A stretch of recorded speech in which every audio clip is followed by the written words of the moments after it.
ओम नमो भगवते वासुदेवाय। ओम नमो भगवते वासुदेवाय। ओम नमो भगवते वासुदेवाय। ओम नमो भगवते वासुदेवाय। ओम नमो भगवते वासुदेवाय। ओम नमो भगवते वासुदेवाय। ओम नमो भगवते वासुदेवाय। ओम नमो भगवते वासुदेवाय। ओम नमो भगवते वासुदेवाय। ओम श्री परमात्मने नमो नमः। ओम गणपतये नमो नमः। ओम सं सरस्वत्यै नमो नमः। ओम गुरुभ्यो नमो नमः।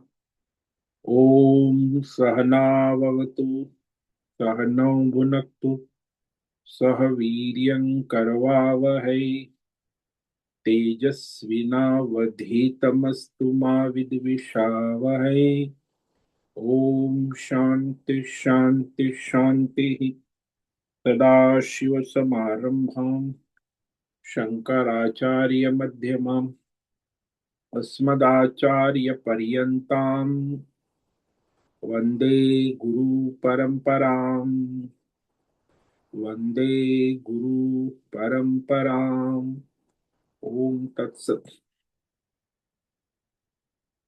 आप सभी ऑनलाइन नेटवर्क पर उपस्थित भगवद गीता श्रवण साधकों को आज हमारा ऋषिकेश से प्रातः का अभिवादन, अभिनंदन, अभिवंदन। हरि ही ओम। हरि ही ओम। हरि ही ओम। हम सबको आज का यह दिव्य दिन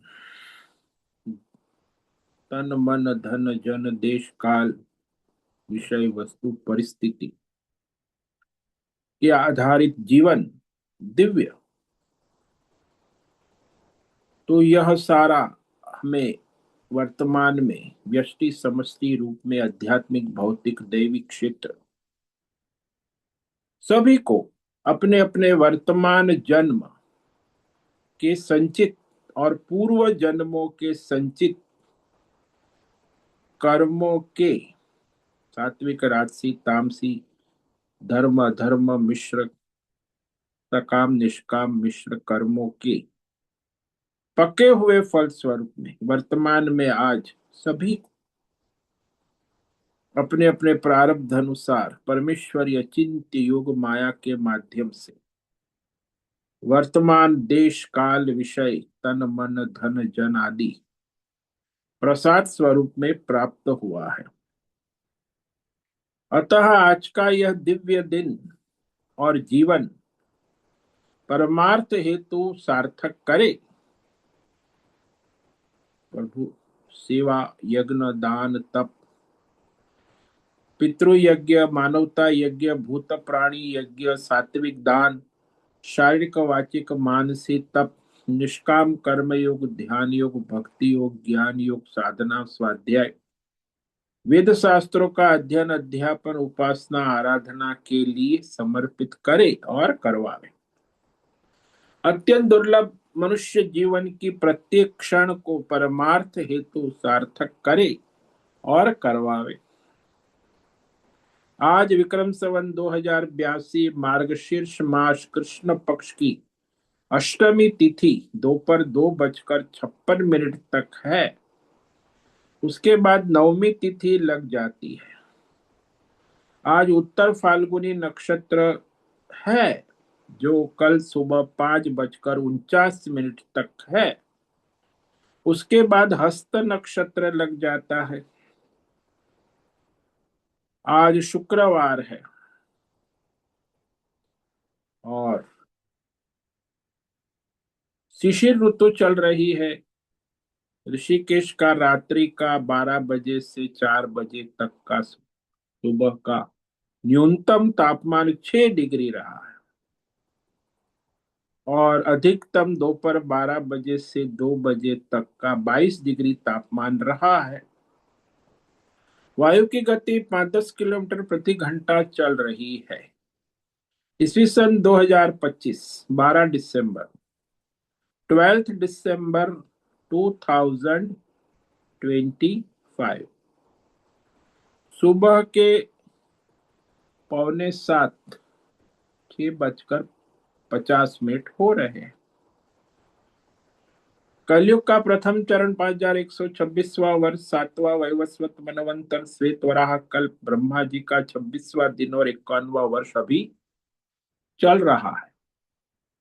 तो ऐसे अनंत कोटि ब्रह्मांडीय परमेश्वरी अचिंत्य योग माया में हमारा यह एक ब्रह्मांड, इसमें ये पृथ्वी लोक में समुद्र के ऊपर जम्बू द्वीप में विश्व का एकमात्र वैदिक राष्ट्र भारत में उत्तर हिमालय प्रांत में उत्तराखंड राज्य में टिहरी जिले में हिमालयन शिवालिक पर्वतमाला के अंतर्गत मणिकूट पर्वत के ऊपर नीलकंठ महादेव के सामने ऋषिकेश नगरी में मुनि की रेती प्रांत में शीशम जाड़ी में अवधूत बाड़ा आश्रम के सी ब्लॉक के पहले माले से 4 और 5 नंबर कमरे से गंगा किनारे से हम स्वामी उत्तमानंद सरस्वती भगवद गीता के आचार्य शिष्य स्वामी चिन्मयानंद सरस्वती महाराज चिन्मय मिशन कविलयाद्वैत वेद व्यास भगवतपाद शंकराचार्य के श्रृंगेरी संन्यास परंपरा से शिक्षित दीक्षित सनातन वैदिक भारतीय हिंदू धर्म अनुसार संपूर्ण भगवद गीता ज्ञान यज्ञ ऑनलाइन चैतन्यमय जीवन लाइव प्रसारण जूम एवं यूट्यूब के अंतर्गत व्याख्यान माला में अध्याय 14 गुणत्रय विभाग योग के श्लोक नंबर 20 पर संस्कृत एवं हिंदी में व्याख्यान करेंगे।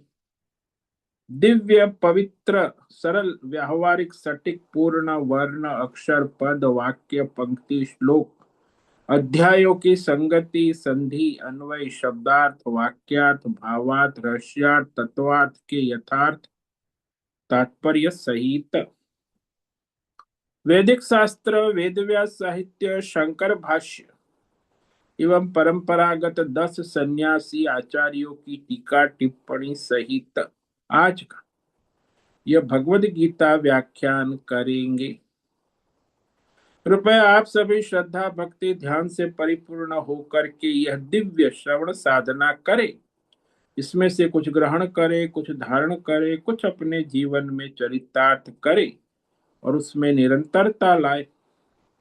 अपनी अपनी आध्यात्मिक भौतिक दैवी अशांति द्वंद्व मोह विक्षेपों से रहित होकर अधार्मिक अशास्त्रीय परंपरागत भ्रम भ्रांतियों से रहित होकर के अपने अपने शरीर इंद्रिय प्राण मन वचन कर्म से एक रूप एकाग्र होकर के शुद्ध सात्विक सूक्ष्म भगवत विवेक बुद्धि करे। वेद शास्त्र एवं आचार्य परंपरा अनुसार विवेक करे और करवावे। पुनः पुनः इस व्याख्यान का श्रवण करे, मनन करे, चिंतन करे, लेखन करे, चर्चा विचारणा करे, प्रचार प्रसार करे, लिंक भेजे, ग्रुप में शेयर करे, अपना और सबका परम कल्याण करे और करवावे। ओम तत्सत।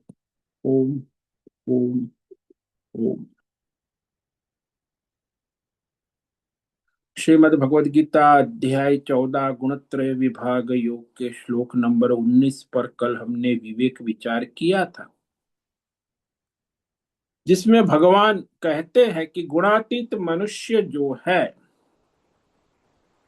वो संपूर्ण रूप से अहंकारता वृत्ति से मुक्त हो जाता, यानी अहंकार शून्य अवस्था, अकर्ता, मैं करता हूं ऐसी वृत्ति उसकी समाप्त हो जाती।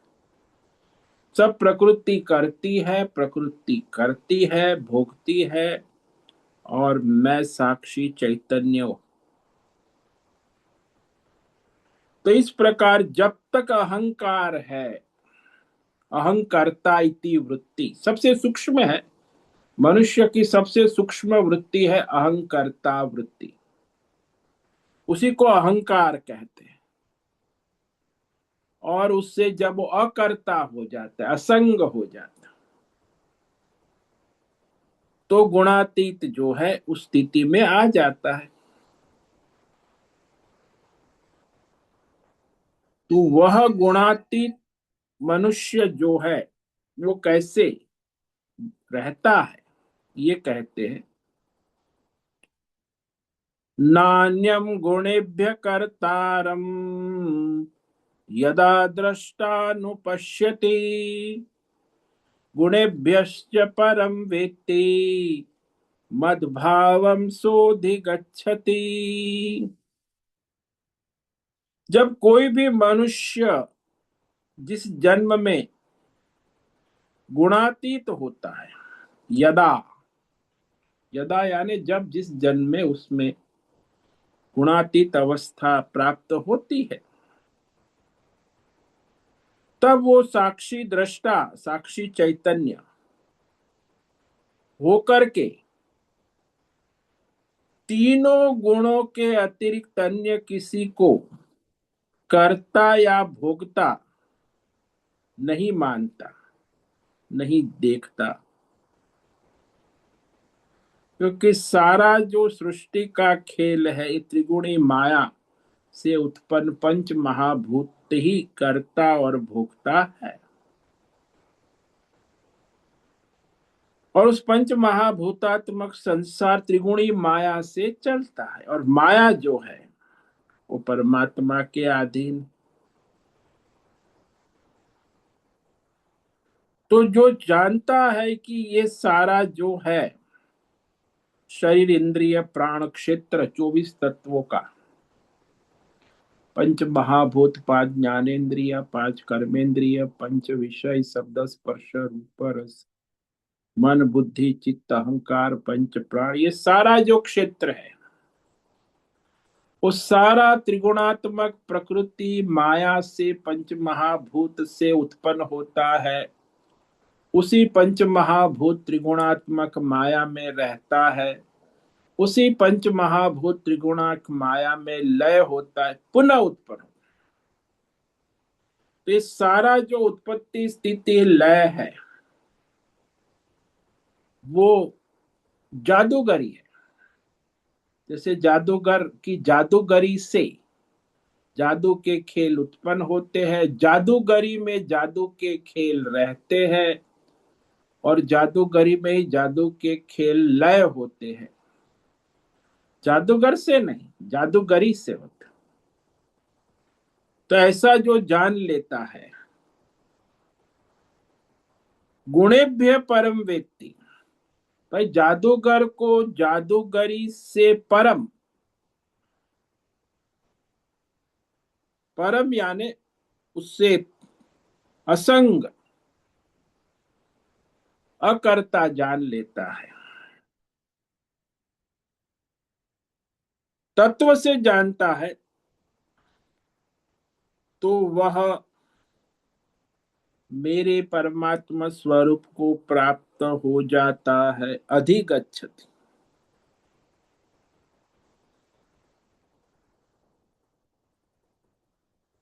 तो वो जो ये जादू के खेल और जादूगरी की माया से मुक्त होकर जादूगर से जुड़ जाता है।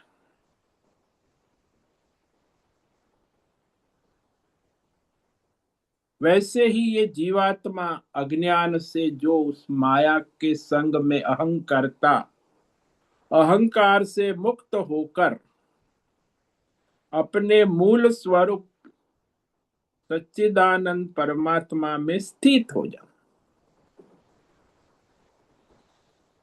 अपने को जानता है कि मैं ये माया का पुतला नहीं हूं, मैं तो स्वयं सच्चिदानंद स्वरूप आत्मा हूं।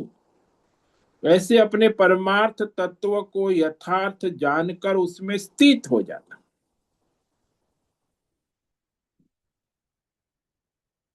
तो यहाँ यह विवेक आवश्यक है कि ये जो सारा है वो मैं और मेरा नहीं है।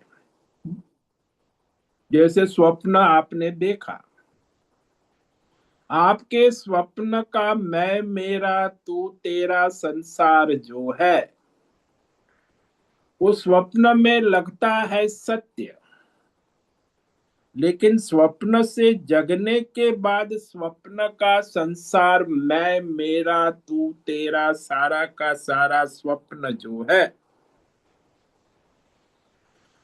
उसके सारी बंधन से वो मुक्त हो जाता है, क्योंकि जग गया ना।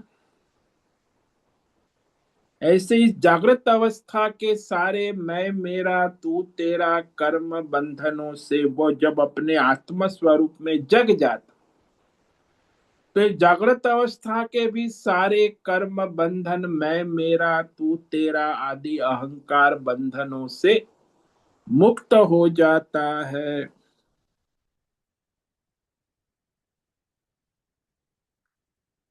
क्योंकि तीनों गुण जो है पंच महाभूतात्मक शरीर और संसार में प्रवृत्त है, क्योंकि संचित कर्म है, प्रारब्ध है, आगामी कर्म, तो ये तीनों गुण प्रवृत्त रहते हैं, प्रवृत्त करते भी है। लेकिन जो उससे असंग हो गया है तीनों गुण से, वो फिर इस प्रकृति के गुणों से मोहित नहीं होता।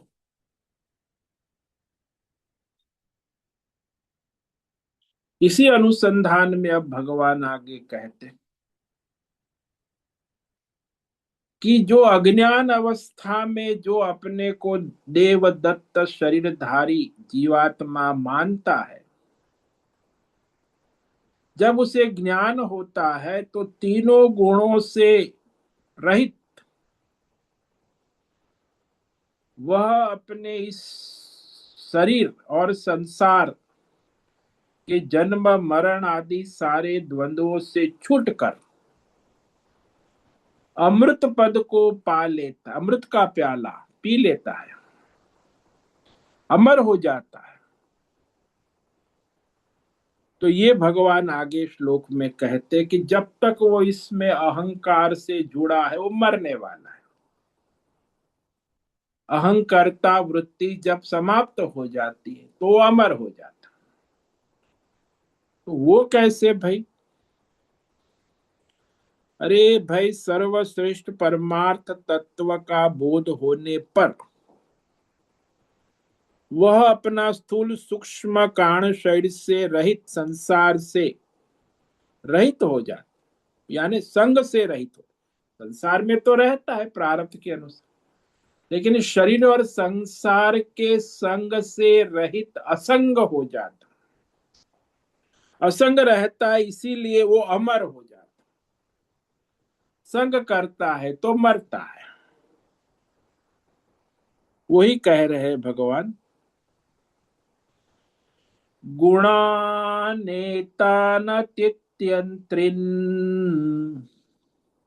देहि देह समुद्भवान् जन्म मृत्यु जरा दुःखै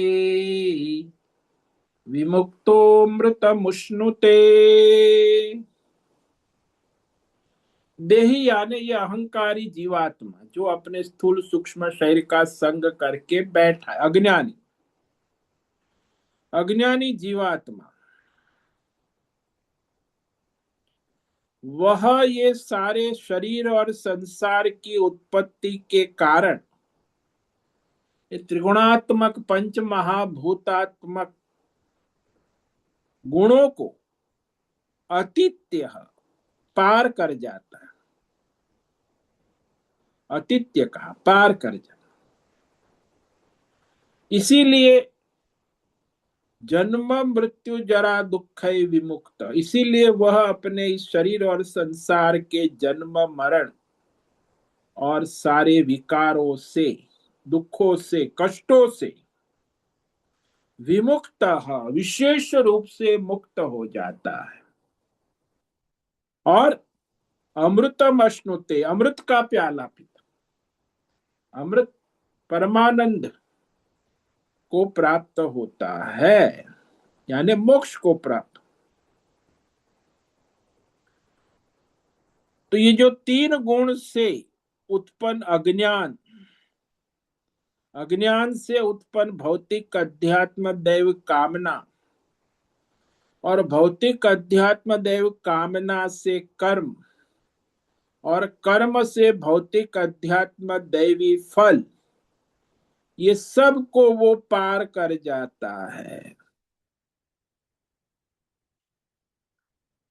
यानी अपने साक्षी चैतन्य आत्म स्वरूप में स्थित हो जाता है।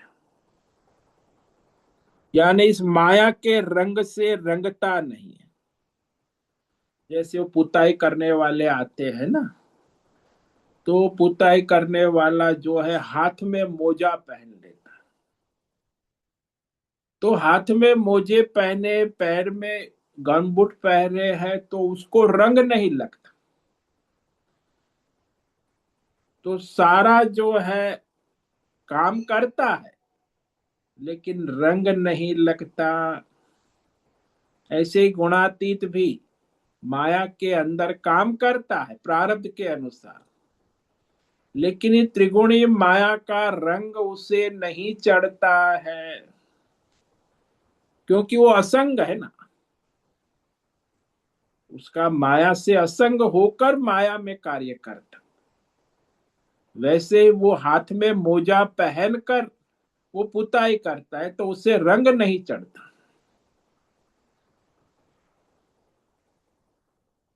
इस प्रकार जीवित रहते हुए ही तीनों गुणों के संबंध से रहित असंग होकर ही अमृत का प्याला पीता है, अमर हो जाता,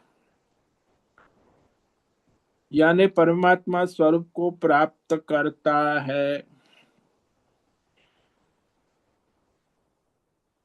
जीते जी, मरने के बाद नहीं, जीते जी। जैसे वो फायर ब्रिगेड वाले होते हैं ना, जब बिल्डिंग में आग लगती है तो वो अपने फायर प्रूफ ड्रेस पहनकर उस मकान के कूद जाते हैं और लोगों को बचाने लगते हैं। तो दूसरे तो जल रहे, लेकिन उसको जलन नहीं थी, वो तो पूरा उठा उठा के बाहर निकाल रहा है, जो बिल्डिंग में फंसे हुए आग में अग्नि, क्योंकि उसने फायर प्रूफ ड्रेस पहना हुआ है ना, इसीलिए उसे अग्नि स्पर्श नहीं कर सकता। ऐसे ही जिसने असंगता का वस्त्र धारण किया है, यानी संन्यास, असंग, तो उसे त्रिगुणी माया और पंच महाभूतात्मक उत्पत्ति स्थिति लय शरीर और संसार के गुण धर्म स्पर्श नहीं करते। असंग है ना, इसीलिए वह इस संसार में, क्योंकि अज्ञान अवस्था में जो शरीरधारी था वही अभी तीनों गुणों से पार होकर अपने सारे कर्म बंधन जन्म मरण से छुटा हुआ अमृतमय हो जाता है, यानी अमर हो जाता। यह भगवान ने कहा एतान गुणान, ये जो त्रिगुणी माया है, तीन गुण और तीनों गुणों के कार्य, शरीर और संसार, पंच महाभूतात्मक कार्य। तो गुण को यहां माया भी कहते, प्रकृति कहते, तीन गुण स्पष्ट हो जाए इसीलिए गुणान कहा।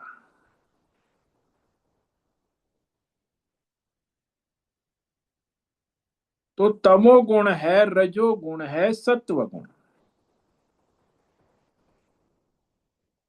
तो तमोगुण को पार करना है तो पहले रजोगुण से उसे पार करना होगा।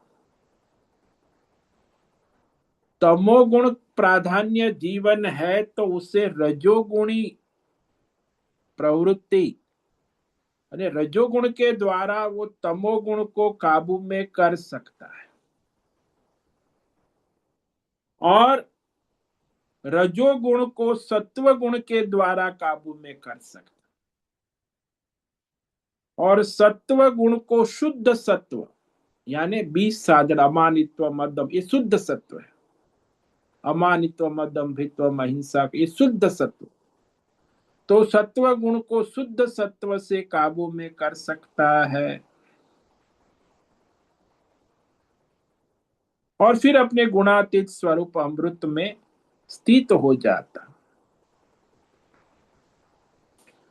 अब ऐसा कहते कि तमोगुण से कोई चाहे सीधा गुणातीत हो जाऊं तो ऐसा संभव नहीं है, हो भी नहीं सकता। उसे तमोगुण से रजोगुण में आना होगा, रजोगुण से सत्व गुण में, और सत्व गुण से फिर शुद्ध सत्व में आना होगा, और शुद्ध सत्व से ही वो गुणातीत तो हो सकता है। इसलिए भगवान ने शुद्ध सत्व का प्रतिपादन 13वें अध्याय में कहा, अमानित्व मदम 20 साधन अनिवार्य है गुणातीत होने के लिए, उसका प्रतिपादन किया गया है। विशेष रूप से शुद्ध सत्व गुण है, तो यह जब जीवन में प्रधानता से आ जाते हैं तो मनुष्य फिर गुणातीत हो जाता है। शुद्ध सत्व की प्रधानता हो जाने पर ही वह मुमुक्षु साधक तीनों गुणों को पार कर जाता है।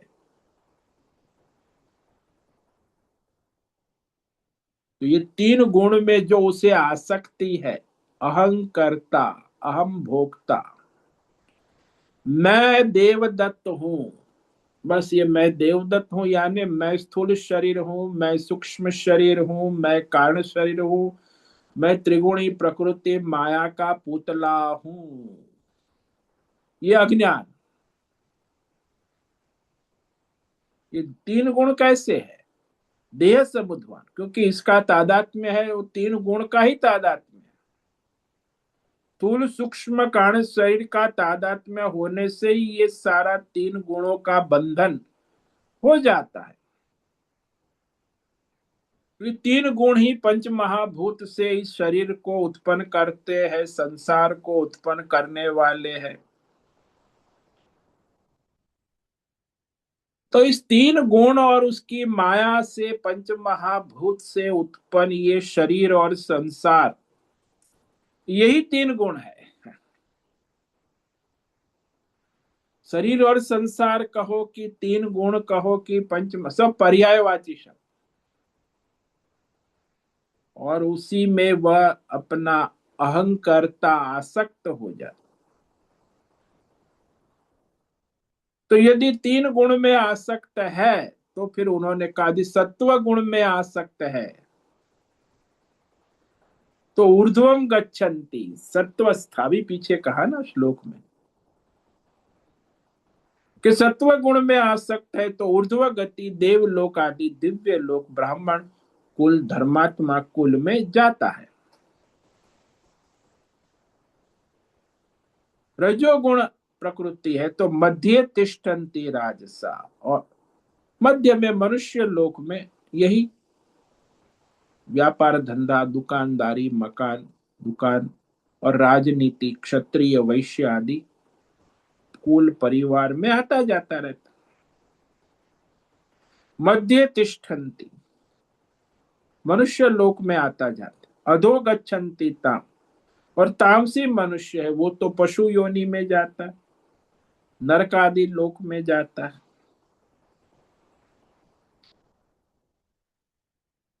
तो उसके तादात्म्य के कारण जीवात्मा ने जिस गुण का तादात्म्य किया है, अपने प्राधान्य जीवन में कर्मों से किया है, कामना से किया है, तो उसमें जिस गुण का प्राधान्य है, सत्व गुण है, रजो गुण है, उसी कारण उसकी गति होती, वर्तमान जन्म और मृत्यु के बाद पुनर्जन्म, ये तीन गुणों के आधार पर ही निर्धारित होता।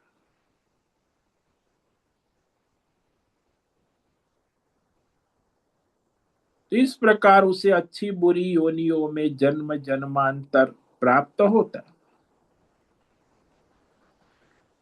इसलिए तीन गुण ही वर्तमान शरीर और वर्तमान जन्म का कारण है। पूर्व जन्मों के कारण भी तीन गुण है और आगामी जन्मों के कारण भी तीन गुण ही है।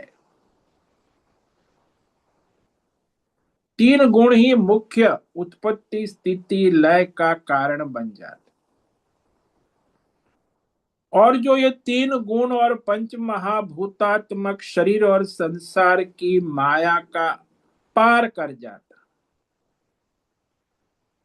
तीन गुणों से पार चला जाता, यानी असंग हो जाता, अनासक्त हो जाता, तो वह अहंकार से रहित अकर्ता साक्षी चैतन्य रूप में गुणातीत हो जाता है। गुणों से परे साक्षी चैतन्य में स्थित हो जाता। जब वो उसमें स्थित हो जाता है अहंकार रहित, तो तीन गुण उसका कुछ नहीं कर सकते।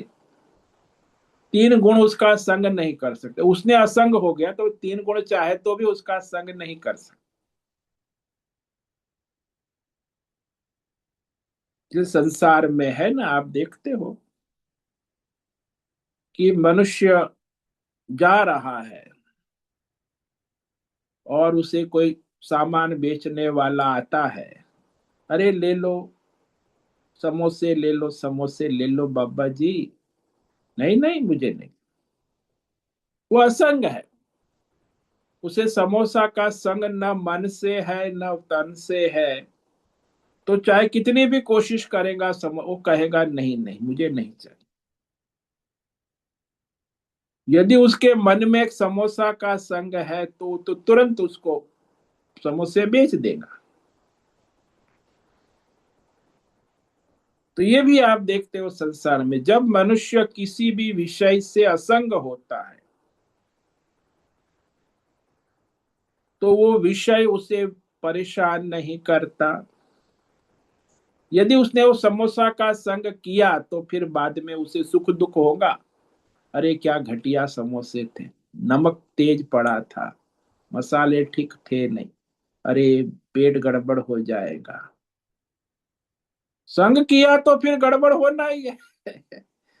अब समोसे का संग ही नहीं किया, असंग होगा कि नहीं, तो फिर वो समोसा उसे कहां से सुख दुख देगा। ऐसे ही संसार है। शरीर और संसार का जो संग करता है वही उसके सुख दुख का कारण बन जाता। अन्यथा ये तीन गुण कुछ नहीं कर सकते। तो वह असंग है ना, इसीलिए उसे पुनर्जन्म जन्मांतर की प्राप्ति नहीं होती। अज्ञानी जीवात्मा है, उसे पुनर्जन्म की प्राप्ति, क्योंकि उसका संग है शरीर और संसार से। और आत्मज्ञानी जीवात्मा है, उसका शरीर और संसार से संग नहीं है, असंग है तो देह में रहता है, जीवित है, फिर भी इन तीन गुणों का संग नहीं करता। इसीलिए वह उस तीन गुणों के सारे कर्म बंधनों से मुक्त हो जाता है।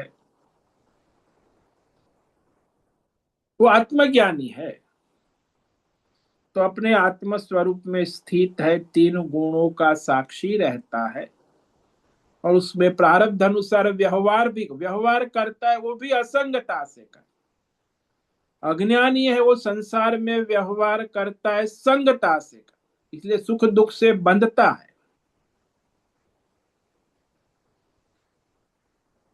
तो ये कहकर यहाँ ये जो योग वाले समाधि में जाते हैं ना, आस्थल यस्ता यम नियम आसन प्राणायाम धारणा ध्यान समाधि,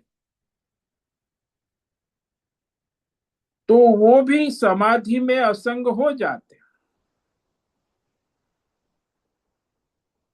योग समाधि में देह से शरीर से संसार से उससे असंग हो जाते हैं, उसका भान नहीं होता।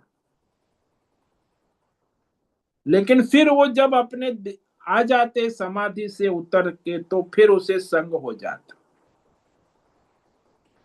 तो उनकी समाधि केवल समाधि तक है। समाधि में उनका देह और संसार का संग छूट जाता है।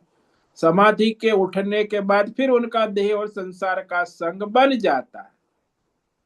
ये योगियों की ये स्थिति है। लेकिन जो आत्मज्ञानी की समाधि है, वो तो भाई देह के रहते हुए, देह में रहते हुए, संसार में रहते हुए, प्रारब्ध अनुसार शरीर का संग संसार का संग करते हुए भी असंग रहता है, क्योंकि आत्मज्ञानी है ना।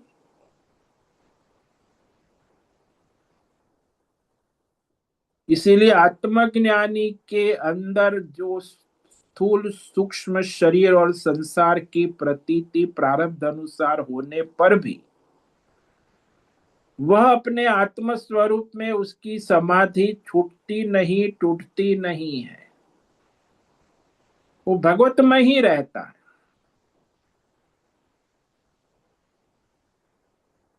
तो दोनों समाधि में फर्क है। योगियों की समाधि केवल योग अवस्था में ही रहता है, लेकिन आत्मज्ञानी तो जब जागृत अवस्था में समाधि से उठने के बाद शरीर और संसार के प्रारब्ध व्यवहार करते समय भी वो अपने आत्म स्वरूप में स्थित रहते हैं।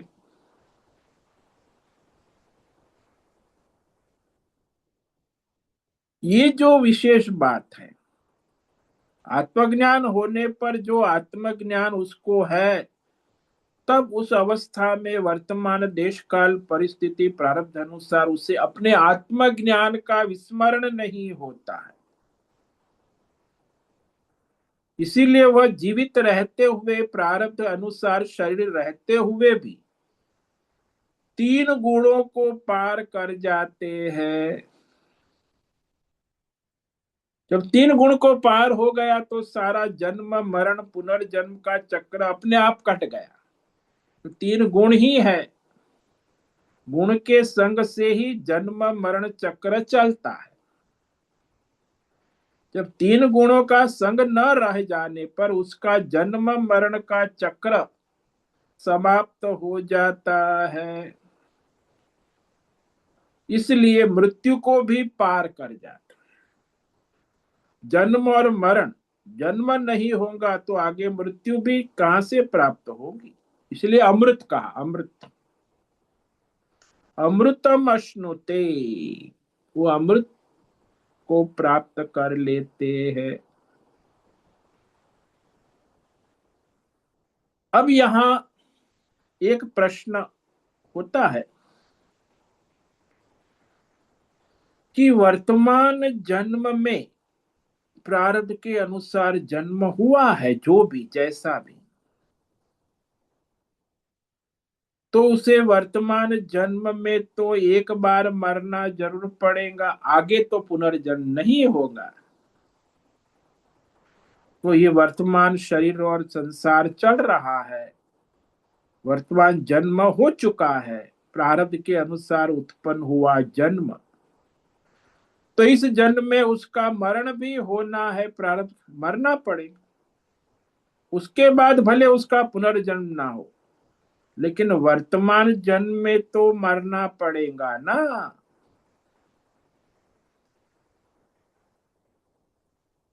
तो भगवान ने यहां स्पष्ट कहा कि वह वर्तमान जन्म में ही अपने जन्म और मरण से मुक्त हो जाता है। भगवान कह रहे हैं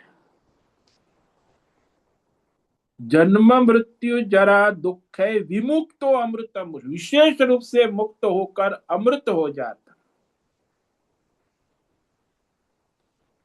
यानी यही जीते जी अभी वर्तमान जन्म में ही मृत्यु से मोक्ष कह रहे हैं भगवान। मृत्यु का अर्थ ये है कि वह जो स्थूल शरीर का सूक्ष्म शरीर से प्राण विच्छेद होता है। तो प्राण है वह स्थूल शरीर और सूक्ष्म शरीर से अलग हो जाता, प्राण के साथ सूक्ष्म शरीर छोड़कर चला जाता। अब जो आत्मज्ञानी है उसके प्राण तो अभी समष्टि परमात्मा में एक रूप हो गए हैं, इसलिए उसका जो वर्तमान शरीर है तो उसमें जो प्राण शरीर छोड़े तब मृत्यु होवे ना। आत्मज्ञानी तो पहले ही अपने प्राण रूप तीन गुणों का कार्य है उससे असंग हो चुका है, परमात्मा से एक रूप हो चुका है। तो आत्मज्ञानी के प्राण उत्क्रमण नहीं करते हैं, तो समष्टि प्राण में एक रूप हो गए हैं। आत्मज्ञानी के प्राण कहीं जाते आते नहीं है। आत्मज्ञानी का कारण शरीर अज्ञान नष्ट हो गया है। आत्मज्ञानी का सूक्ष्म शरीर भी त्रिगुणात्मक माया से असंग हो गया है और भौतिक शरीर भी माया पंच महाभूतात्मक से रहित हो गया है। तो उसे स्थूल सूक्ष्म कारण शरीर से क्या लेना देना। हाँ, वह तो आत्मज्ञान में स्थित है, लेकिन उसका जो दिखने वाला वर्तमान प्रारब्ध शरीर है उसका समाप्त होने पर आगे उसके सूक्ष्म शरीर और कारण शरीर न होने के कारण उसका आवागमन नहीं हो सकता। खाली भौतिक शरीर नष्ट हो गया प्रारब्ध समाप्त होने पर, तो आगे पुनर्जन्म के लिए जो सूक्ष्म शरीर और का वो तो है ही नहीं। तो प्राण की गति कहां से होगी, आवागमन कहां से होगा। तो प्राण वही समष्टि प्राण में लीन हो जाता। जैसे लौकिक भाषा में हम लोग कहते हैं ना कि बिजली चली गई अरे भाई बिजली तो कहाँ गई नहीं, तो क्या हुआ, बिजली कहीं जाती तो है ही नहीं। बिजली का जो करंट प्रवाह है वो आना बंद हो गया। इतने मात्र से बिजली चली गई, सब लोग कहते बिजली चली गई। अरे बिजली कोई द्रव्य थे कि चली गई आ गई। जिस प्रकार बिजली का आना, करंट का आना बंद हो गया, वैसे ही आत्मज्ञानी का जो सारा संसार से संबंध है वो असंग हो गया, संग समाप्त हो गया। तो असंग हो गया, तो असंग होने से क्या हुआ, शरीर तो रहा लेकिन उसका जो सारा शरीर का प्रारब्ध है वो तो शरीर रहेगा, लेकिन सूक्ष्म शरीर से असंग हो गया, कारण शरीर से प्राण से असंग हो गया। तो अब प्राण तो समष्टि प्राण में मिल गए, सूक्ष्म शरीर त्रिगुणी माया में मिल गया, कारण शरीर अज्ञान नष्ट हो गया। तो वर्तमान शरीर जो है वह केवल दिखता है। इसलिए संसारी लोग कहते हैं कि अरे इसके प्राण तो चल रहे हैं, ये तो शरीर धारण किए हुए ये महात्मा कैसे हो सकता है। अरे भाई शरीर है लेकिन उसके प्राण अभी समष्टि प्राण में लीन हो गए। शरीर का प्रारब्ध है, तब तक शरीर रहेगा। सूक्ष्म शरीर है नहीं, कारण शरीर अज्ञान नष्ट हो चुका है। बस केवल वह अपने आत्म स्वरूप में स्थित। इसीलिए आत्मज्ञानी की ये प्राण निकलने के बाद सूक्ष्म शरीर का स्थूल शरीर से विच्छेद रूप मृत्यु नहीं होती,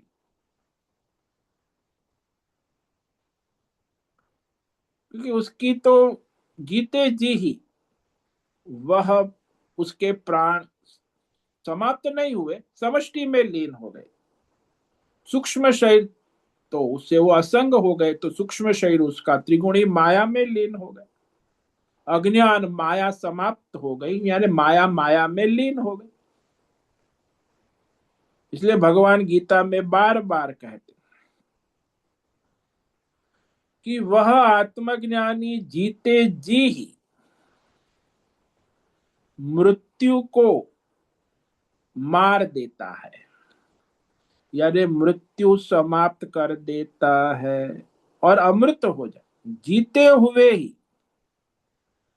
यदि किसको जीते जी दृढ़ विवेक बुद्धि है, विवेक पूर्वक, वह अपने क्षेत्रज्ञ को परमात्मा से एक रूप स्थित जान लेता है, उसमें स्थित हो जाता,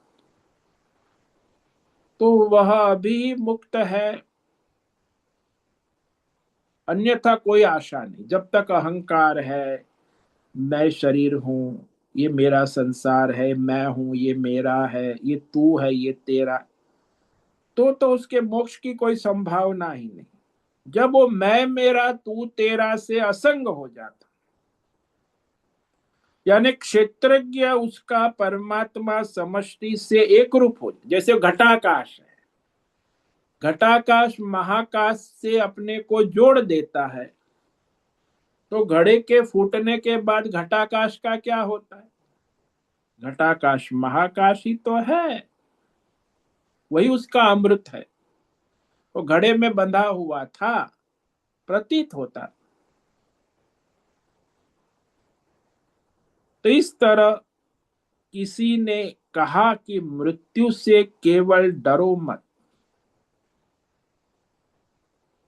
तो क्या करो? मृत्यु से मुक्त होने का उपाय कर लो। उपाय यही है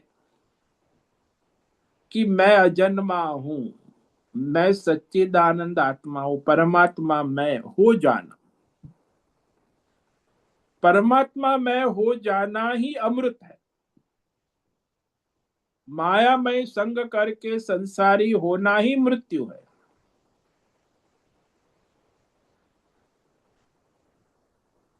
क्योंकि वह जब मनुष्य अमर हो जाता है, अमृतमय प्राप्त कर लेते, एक अमृतम अश्नुते, जैसे वो देवदत्त भिखारी स्टेज पर भीख मांग रहा पात्र कलाकार का संग करता है और पात्र से असंग हो जाता है कि मैं ये देवदत्त भिखारी नहीं हूं, मैं वास्तव में सुपरस्टार कलाकार हूं। तो जब वो अपने देवदत्त भिखारी पने का पात्र में रहते हुए भी पात्र से असंग हो जाता है और अपने सुपरस्टार कलाकार का संग करता है, उसी क्षण वो सारे देवदत्त भिखारी के सारे जन्म मरण पाप पुण्य सुख दुख कष्ट आध्यात्मिक भौतिक सारे बंधनों से उसी क्षण मुक्त हो जाता है। जब तक उसने देवदत्त भिखारी पात्र का संग है, तभी तक उसका जन्म मरण सुख दुख है। लेकिन जैसे ही वो असंग होकर अपने कलाकार स्वरूप का संग कर लेता है कि मैं कलाकार हूं, मैं ये देवदत्त भिखारी नहीं, तो त्रिगुणी माया काल्पनिक भ्रम है, कल्पना है, उससे मेरा कोई रिश्ता नहीं है, ताना बाना नहीं है, वो मेरा इससे कुछ लेना देना भी नहीं है, ये तो एक काल्पनिक पात्र है, भ्रम है। मैं वास्तव में सुपरस्टार कलाकार हूं जो इसे प्रकाशित करता, इसे चलाता हूं। मैं उससे नहीं चलता हूं, कलाकार से पात्र नहीं चलता, कलाकार उसे प्रकाशित करता, पात्र से ही पात्र चलता है। ये भी एक बड़ी रहस्य की बात। पात्र का संग करने से ही पात्र चलता है, पात्र का संग ना करे कलाकार तो असंग हो गया, तो फिर पात्र कहाँ रहा। तो इस प्रकार वह अपने जीते जी ही अपने परमात्मा स्वरूप में स्थित हो गया, तो वह अजन्मा हो गया, अमर हो गया, अमृतम अश्नुते। अब मनुष्य को सबसे ज्यादा भय होता है मृत्यु का, और उससे डरना सामान्य सहज बात है। मृत्युर्बिभेति की मूढ़ भीतम मृत्युर्नो वेत्ति, अजातम नैव गृह्णाति कुरु यत्नम जन्म। तो इस पर हम कल विचार करें। यदि आप मृत्यु से डरते हो तो उससे बचने का उपाय क्या है? बस यही उपाय है, और तो कोई उपाय है नहीं।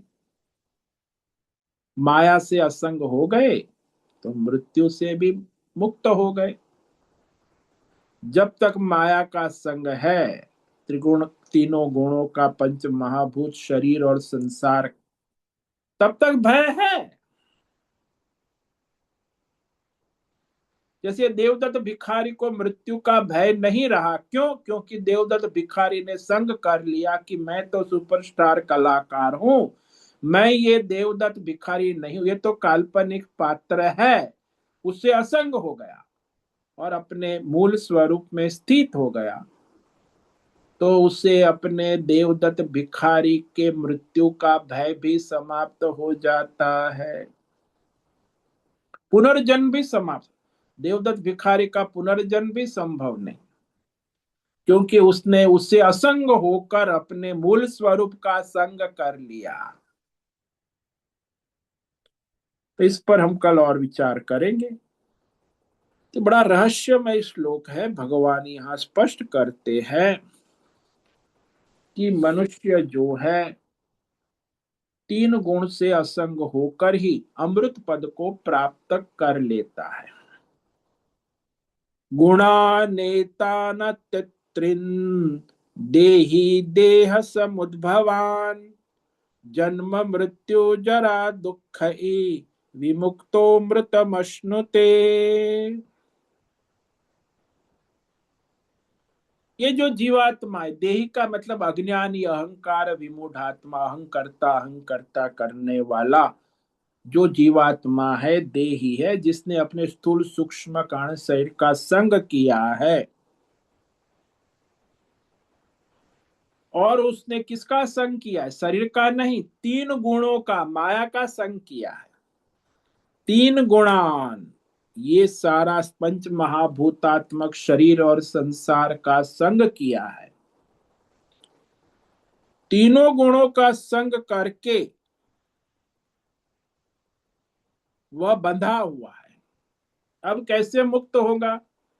बोले तीनों गुणों से असंग हो करके वह इस जन्म मरण वृद्धावस्था और सारे दुखों से विमुक्त, विशेष रूप से मुक्त होकर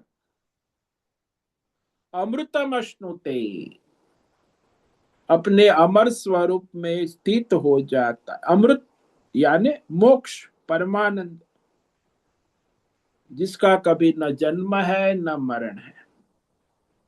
अमृतम अश्नुते, अमृत का प्याला पी लेता है और अमर हो जाता, यानी असंग हो जाता है शरीर और संसार से।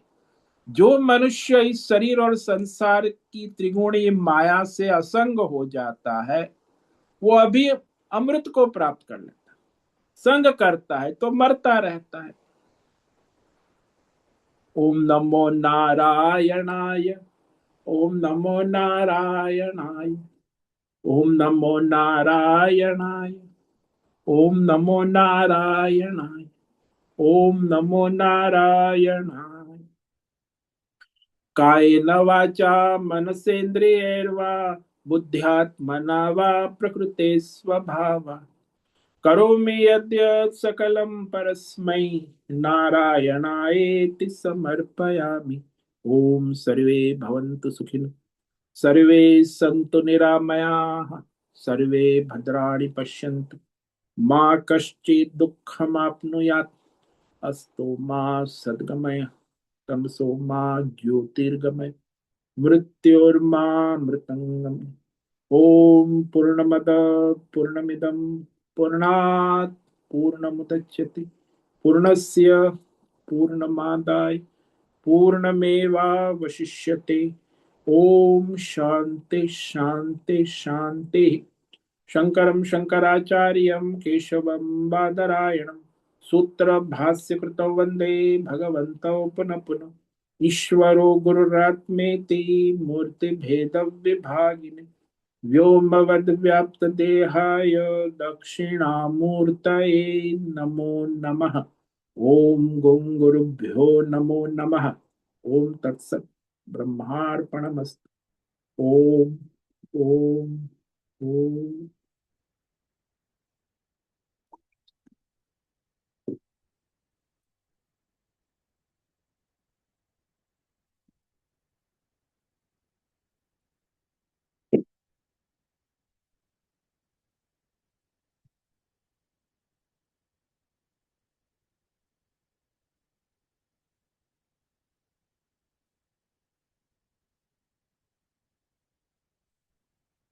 ओम नमो नारायण स्वामी जी। हाँ बोलो हेमा। स्वामी जी, अभी जो आपने आत्मज्ञानी की स्थिति समझाई है, मतलब अभी तो ऐसा लगता है कि ये ऐसा भी हो सकता है क्या कि हम मतलब जीते जी ही ये अपने कारण शरीर सूक्ष्म शरीर का बात कर सकते हैं और वो आनंद की परिस्थिति में हम स्थित हो सकते हैं, ऐसा ये मनुष्य जन्म में शक्य है। ये सुनकर ही बहुत ऐसे आश्चर्य हो रहा है, क्योंकि कभी ऐसा है कोई यात्रा का स्थल कैलाश मानसरोवर ऐसा है ऐसा है ऐसा है, मगर वो सुनकर ऐसा लगता है कि क्या हम भी कभी जा पाएंगे। तो आज ऐसा ही लग रहा है कि ऐसी स्थिति में क्या हम पहुंच पाएंगे। इतनी जो आपने बताया कि जो योगी भी ध्यान अवस्था में सिर्फ ऐसी स्थिति में रहते हैं, मगर आत्मज्ञानी हमेशा उस स्थिति में रहते हैं। तो ये मतलब बहुत ऐसा लगता है कि ये स्थिति क्या हम पा सकते हैं। क्यों नहीं, ये 20 साधन आप में आ गए तो बस आप, वो स्थिति आपके हाथ में है।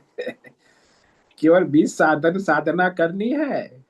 हमारी वो तो आती मतलब जाती है, बीच साधना भी आती है चली जाती है आती जाती है। हाँ, तो उसमें जब तक टिकेगा नहीं तब तक तो ये संभव नहीं है। उसमें 20 साधन हाँ, आ गए तो बस ये आपके हाथ में है। आपके उसमें क्योंकि वो कोई राग द्वेष पुराने जो अंदर हुए हैं ना मन में, हम्म। गांठ बंदी है ना, उससे कभी कभी आ जाती है स्थिति, कभी क्षमा भाव आता है कभी नहीं आता है।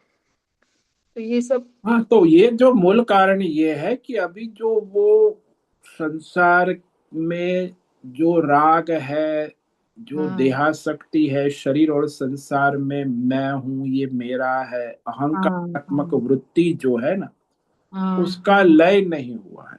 ये हाँ, उसी को अहंकारात्मक बात वृत्ति का, करनी है। हाँ, उसका लय तभी होगा जब आप 20 साधन करोगे। ये हाँ 20 साधन अमानितो मध्यम, तब जाके ये अहंकारात्मक वृत्ति का लय होगा, तो सारे द्वंद्व समाप्त हो जाए। जब तक आप में यह है कि मैं हेमा हूं, अहंकर्ता वृत्ति है, वो सबसे हम्म। सूक्ष्म है, और वही हाँ, इस सारे संसार बंधन का कारण बन जाती कारण। है। हम्म। अब प्रकृति प्रकृति का कार्य कर रही है, मैं कुछ नहीं, मैं तो उसको प्रकाशित कर रहा हूं। हम्म लेकिन वो अहंकार स्वीकार नहीं करेगा, प्रकृति को हम्म अपना मान चुका है, उसका संग कर चुका है। इसीलिए वो उसके अहंकार से संग करके बंधा हुआ है। हम्म। मतलब अब यहाँ उस दो चीज हमें ध्यान रखनी है ना कि बाहर समष्टि में भी जो हो रहा है वो भी प्रकृति अनुसार हो रहा है, और हमारे अंदर भी हो रहा है वो भी प्रकृति अनुसार हो रहा है। हाँ, त्रिगुणात्मक प्रकृति का ही खेल है। हाँ हाँ हाँ। उसमें हम आसक्त करके जुड़ जाते हैं, और इसीलिए हाँ बंधन में जाते हैं। हाँ, उसमें बंध जाते। जैसे आप मूवी देखते हैं तो क्यों आप वहां बनते नहीं है? तीन हाँ। घंटा थिएटर में बैठे, आपने देखा सारा नाटक, फिर भी आप 3 घंटे के बाद थिएटर के बाहर आ गए, हम्म। क्योंकि वहां आप असंग है, अपनी सोफा पे बैठे आराम से। तो ऐसा है, जहां कोई भी अहंकार है वहां संग होगा। हम्म। यदि अहंकार नहीं है, प्रकृति से असंग है, तो हम्म। फिर तो वहां उसका कोई बंधन नहीं होगा।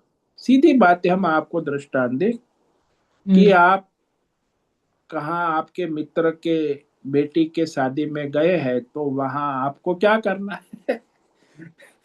तो वो सब, वो आपका मित्र वो सब दौड़ रहा है, उसकी बेटी की बैंड बारात आ रही है, सब चल रहा है। आप तो वहां कोने में एक बैठ गए हैं। तो साक्षी चैतन्य दृष्टा, वो बारात आती है, बैंड बाजा सब, तो पूरा आप साक्षी रूप में बस बैठे। या मित्र कुछ सलाह करता है तो उसकी सहाय करते हो, अन्यथा उसको उसके हाल पे छोड़ देते हो। चलता है उसका सब, बेटी का ब्याह हो गया, पूरा हो गया। तो आप तो केवल साक्षी मित्र रूप में वहां आपकी उपस्थिति गरिमामयी उपस्थिति है, बस, और क्या है? आपको वहां क्या करना है, लेना है, देना है, बस आप अपना वहां बैठे हो। आपको कोई बंधन नहीं है, कर्म बंधन, क्योंकि आपका संग नहीं है ना। वो तो मित्र की बेटी है, अब आपकी बेटी का विवाह होता तो वहां संग है। वो मित्र की बेटी है और ये मेरी बेटी है, दोनों में फर्क है। हाँ, यहाँ स्वामी जी जैसे आपने बताया कि शादी बेटी, मतलब मित्र की बेटी है और मेरी है, तो होना तो जो प्रारब्ध में लिखा है और वही होगा। मगर मैं ऐसा समझ कर मेरे शरीर से जो कार्य कर रही हूँ वो हमेशा ऐसे लग रहा है मैंने किया मैंने किया। हाँ, तो आपको वो अज्ञान है, अहंकार है, यही मैंने किया मतलब हाँ अहंकार।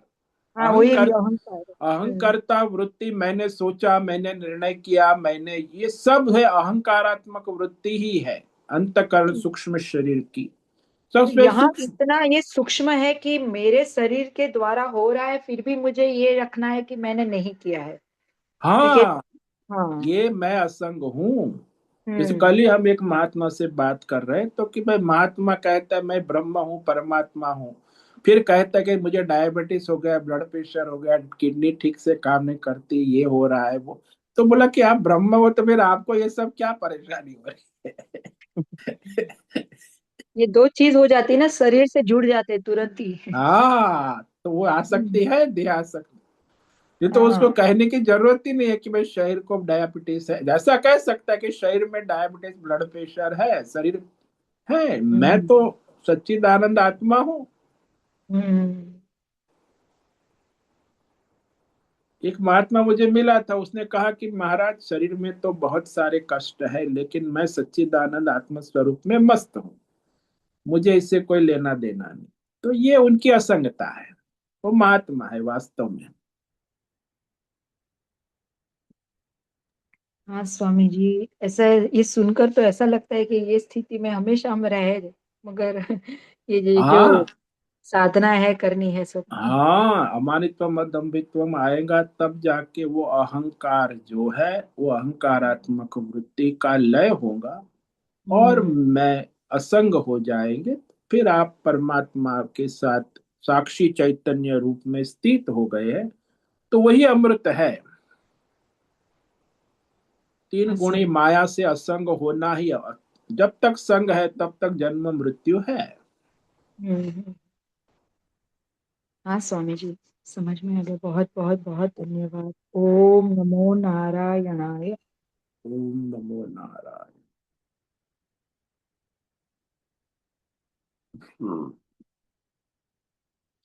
तो आज उपस्थित है प्रकाश आनंद दोसा, होस्ट है अजय रत्न पारखी, आल्फा कोहली, अनुराधा जीठे, आशा कोटक, भद्रेश पड़िया, बीबी शर्मा, बी आर मोहन, हेमा कोटक, जयंती पांडा, मीनाक्षी काले, नैना पुरोहित, पंकज भट्ट, पृथ्वीराज मालव, राजेश मोलकर, रेशा रथ, उपेश पाटिल, संजीवनी, श्रीरंग रानडे, सुनील ठाकुर, उषा मेनन, विशाल बेड़ेकर और राय बहादुर कपूर, इतने साधक आज उपस्थित है।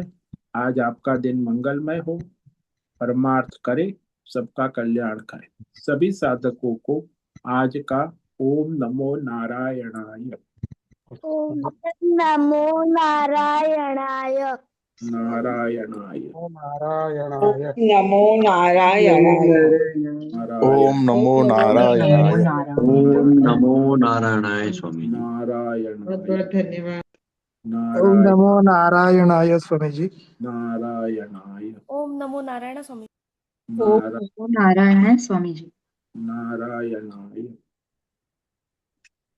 उससे निवेदन है आज का सत्संग पूर्ण करें। ओम नमो नारायणाय। आज का दिव्य सत्संग हम यही पूर्ण करते हैं। सभी साधकों को ओम नमो नारायणाय। सभी साधकों को ओम नमो नारायण।